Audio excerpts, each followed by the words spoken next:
Welcome to another episode of the Granite Live, where we discuss all things related to employee benefits and human capital. I'm Leigh Dill. And I'm Sally Pace, and we are joined today by John Quinn, the founder and CEO of Wellnecity. John, I love your description of the name Wellnecity, that it is a mashup of wellness and necessity. So why does Wellnecity even exist? You know, like a lot of young companies, we have a kind of checkered beginning. Wellness was our first mission, hence the name Wellnecity. And the Wellnecity that we talk about today is really a version 2.0. 1.0 was focused very directly on wellness for owners of small businesses. And we had a situation where all the initial prospects were nodding their head yes, but I couldn't get them to actually start the program. So I knew I had a business model issue. We made a decision to really abandon the small business market, which is employers with 50 employee lives or less. And we went up market. And as we started talking to leaders of companies, they told us to forget about wellness. They weren't sure if it really paid. And they told us to stay focused on healthcare because it was, quote unquote, eating their budget alive. And they said, worse than eating our budget alive, it's just a black hole of surprises at all the wrong moments. Late in your year, as you're trying to deliver numbers, all of a sudden $1 million claim hits the books and your CFO throws up their arms and says, I'm stuck. So anyway, that was enough for me to say, as an entrepreneur, I've got a big burning problem. Now, how do I solve it? The solution really started with information. And as we talked with leaders, I said, how do you make decisions? And they replied, truth be told, we don't really make our own decisions. The HR teams may believe that they're in full control of the decision-making process, but the facts are they don't have enough information. They don't have enough expertise. So we rely on our advisors and we rely on brand. So a lot of times we buy brand because we don't actually understand what's inside the car.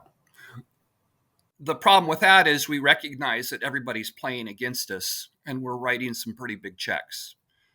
So we agreed that if corporate America was going to fix the healthcare problem with regard to what was being paid, that they needed to own the problem. And if they were going to own the problem, they needed their own information to support their decisions.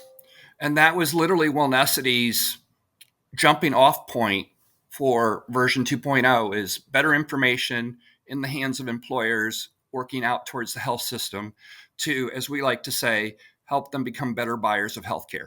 But John, I love your mission. And I know that we've gotten to know a lot of your employees that you have brought on board, and they're all aligned really in trying to, quote unquote, fix healthcare in America. You know, they're all passionate about what they do. They're all passionate about the people that they serve and what their roles are to do that. Being the CEO of the company, how do you bring that overarching principle to your employees to then promote that to the clients that they serve? Yeah, so we did a couple things really because of the environment that we thought we were walking into. The characteristics of the environment was that the problem was ambiguous and the solutions were unclear. There was lots of options, there was lots of variety, but I couldn't find anybody to tell me really what was working and what wasn't, with a value statement attached. So we hired a team, and we talk about this with our employees, that is very high on the intellectual scale. And we borrowed the lesson from management consulting. And that is, if you're going to walk into an unstructured arena, you're going to have to figure it out on the fly. And we couldn't afford to train people, so we needed to buy intellect or gray matter. So we have a very high intensity team that's academically accomplished, who is in love with our mission. And we talk about, it's all about you. You are going to have to help us figure it out. So you're going to have to be confident that it's unstructured. You're going to be confident that the answers aren't immediately apparent. And that was kind of the first ingredient. And then what we talk about a lot is we didn't want to become a consulting firm. So we said, once we start to understand the answers to these problems, we're going to take the extra time to define it to a machine. Why a machine? Cold, impersonal, doesn't feel like healthcare, doesn't feel like our mission. But what we were pretty certain of was that part of the problem was that it was so wide, right? And there was lots of actors that kind of each had their silo. And that what was really going on is we couldn't repeat what we already knew in a systematic way. So our machine acts like 1,000 sentinels that are constantly watching new data coming in and saying, I know this pattern. I know this situation. I'm going to throw an alert to inform a person to come look at that alert to see if there's something that can be done. So that's really our core mission, is problem solvers who then are building a machine that can handle the breadth of the problem. And then, as you know, we love working with the unbundled vendor world because they hold the actual solutions, right? They're operators, they're point excellence. So we try to connect the insights and alerts coming out of our machine with the capabilities of all of the other vendors serving a health plan, which we refer to as healthcare for the people that we're involved with. So you just brought up 2 points that I think normally go hand in hand with Wellnecity. And when people in the general public are talking about who you are, what you do, when you approach the broker consultant community, data and vendor optimization. For those that are listening that are in the benefits leadership space, can you paint a picture for what people often do with the data that is brought to their attention, hand in hand with the vendors that are part of their plan design? Yeah, so there's a fundamental problem that we're trying to solve. I won't say that we've actually cracked the code or conquered the mountain. On one side, data is easy to produce. Alerts or insights are relatively easy to produce, but they overwhelm the reader with kind of thoughts or options. So we have to create a filtering mechanism to boil that down to 2 or 3 things that a business team can take action on. And we appreciate that those business teams, whether it's an HR leader or a finance person or a benefits person, only has so much bandwidth. They can only absorb so much change at a time.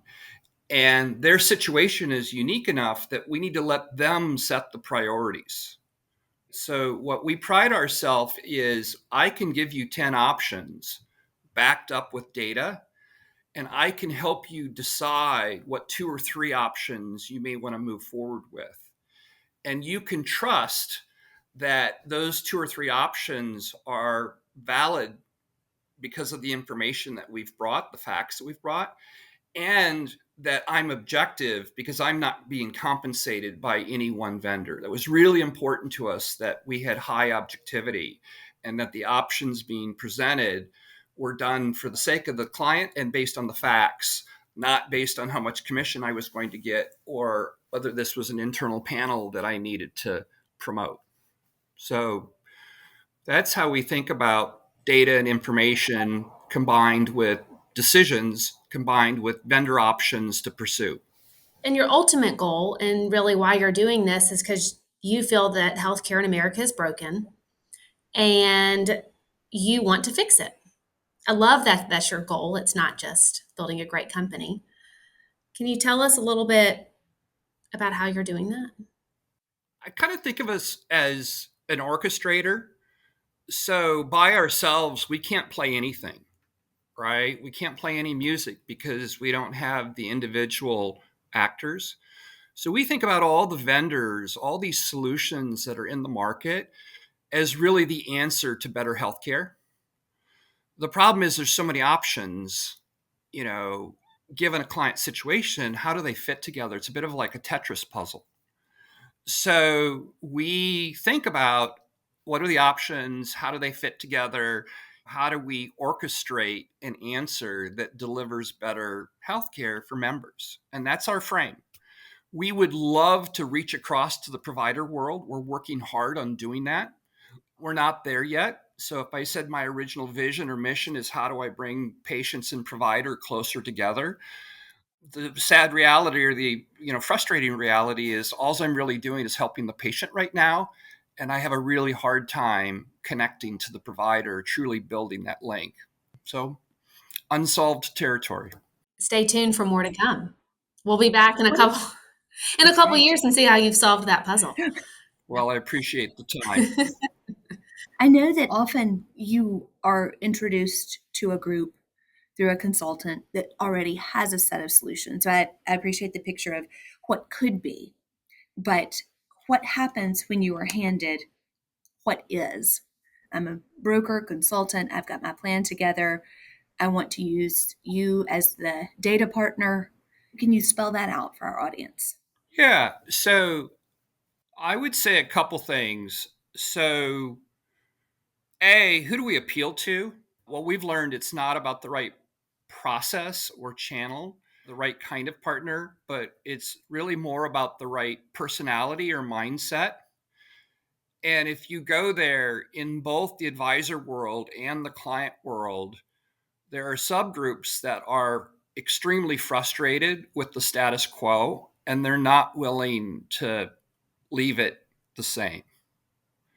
So we really appeal to people that are early adopters, fast followers, people that are not in that from a personality trait, we're really not a good fit for. And that's one of the lessons that we've had to kind of learn and stay true to. Second, as we approach a situation, whether a broker brings it to us or a client kind of opens the kimono and shows what's going on with their health plan, we kind of assume that a lot of the vendors in place are capable. So we're not a believer in just rotate the merry-go-round and do the next medical contract and the next PBM change for the sake of change. We actually like to work with, let's understand how the current stack is performing. Let's understand your population and what they need. Let's understand what your priorities are and where you're willing to change next. And with those constraints, we start putting value numbers on things. So this diabetes management program would work, but you only have 4 people engaged. This center of excellence would work, but you're missing 85% of the cases that they could help on. So we start to display like what is really missing. Is there success and what's the value of the success? And if there is room to do more, we like to do more before we start changing things. So that's how we approach it. And then we play forward. Most of our clients, our oldest client's 5 years old, and we're still changing. So they're still maturing. They have multi-network with a Blue Cross Blue Shield at the core. They have Optum as a PBM, and yet we are able to carve out specialty and other specialized programs. We're really thinking about how do we solve primary care. That's where that client is at. I can have other clients that are fully bundled, and my first step is, can we unbundle the PBM? So different plans for different people, all driven by them, with the only ingredient, you have to want to change. You have to be willing to change. Data is certainly a big topic of conversation across the industry. Access to data, outputs of data, proactive versus reactive data.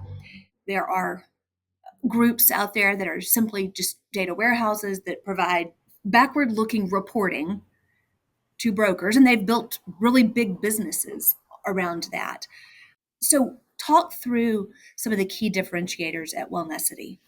Yeah, when we think about data, I brought a lesson over from financial services. About 20 years ago, we learned that data warehouses were too big and expensive and brittle. They were really hard to change to support operational groups. So they could do deep data science, but they couldn't support operational decisions. So we abandoned the idea of building a data warehouse. And what we have done is we have transactional stores, claims, biometrics, health condition observations, whether it's lab data or images, et cetera. And we keep all of those in discrete silos and we connect them when needed. That dramatically improves the speed at which we can ingest data from various sources. And for us, it takes 2 minutes to take a brand new medical claim and actually run it through all the way to a standardized fire store. That took us 4 months the first time we did it. And we were pretty happy when we got down to 2 weeks, and then we got down to 2 days, and then we got down to 2 hours, and we're now down to 2 minutes. So we want to make it very easy for people to give us data so that we can act as a hub for the employer. Okay, so I've ingested that claim. What's next? So having that as a standard actually allows us to share it. So instead of moving copies of everything around, we're asking people to actually share that information off that common store. The next thing that we have done is that's just data, right? So we have taken an open architecture with regard to models or algorithms. We have a point of view that analytics are everywhere in the world. Those models, those algorithms are being invented every day in people's minds. And if you create a closed system, you're going to fall behind the market over and over and over again. And basically, the market has shown IBM that lesson over and over, that you literally cannot out innovate the market. So we said open architecture, we're actually going to embrace models. So we would take other people's models and actually share the data, expose our data to those models, which dramatically improves the number of members that I can create insights on. And it also allows me to start to define care plans, care pathways that fit those situations. So there's pattern recognition, which is an open market of ideas. And then there are the plans. How do you react when you see a pattern? And we want that to be an open market of ideas, standardizing where there's an accepted best practice and allowing innovation where there's still room to learn. And we're trying to automate that life cycle so that it doesn't have to be human-led. It's actually machine-led. And, we're guiding the machine, not passing the paperwork. I'm so glad there's people like you that do that, because I don't think that's part of something that we could ever do, Sally. No, that's why we need partners like Wellnecity. As we're wrapping up today's session, John, just thinking about all that you've already accomplished as you've grown and what you've done for your clients in the broker consultant community to date, if you were able to bend the ear of every benefits leader, whether it's a broker or an HR leader, CFO in the country, and talk about the void that you're filling, what would you want them to know? I would want them to have more confidence. What I would want them to know is it's working. So I feel like I'm a little bit in the lab and I'm staring at it going, it's alive, it works. And we can't get enough people to believe that it's working. These best of breed solutions, these vendors out there, they're eminently capable. What's missing is the connectivity, the connective tissue to kind of make it all happen in a transparent way so that we can have confidence that it's working. Today, there's too many broken promises. There's too many things that operate like a black box. And I want it to be like Starbucks. You go there because you want a cup of coffee. It's going to cost you this much. It's going to be hot. It's going to be in a cup that doesn't work yet, but they're working on that. And I walk out reliably with what I want every time. We want healthcare to work that way. And I believe it's possible. I've actually, been part of the journey in retail banking or consumer banking. And you think about the experience today, anywhere on the planet, you can pull cash, you can pull out your credit card, you can check on a mortgage loan that you're applying for, you can trade a stock. That wasn't possible 25 years ago, 30 years ago.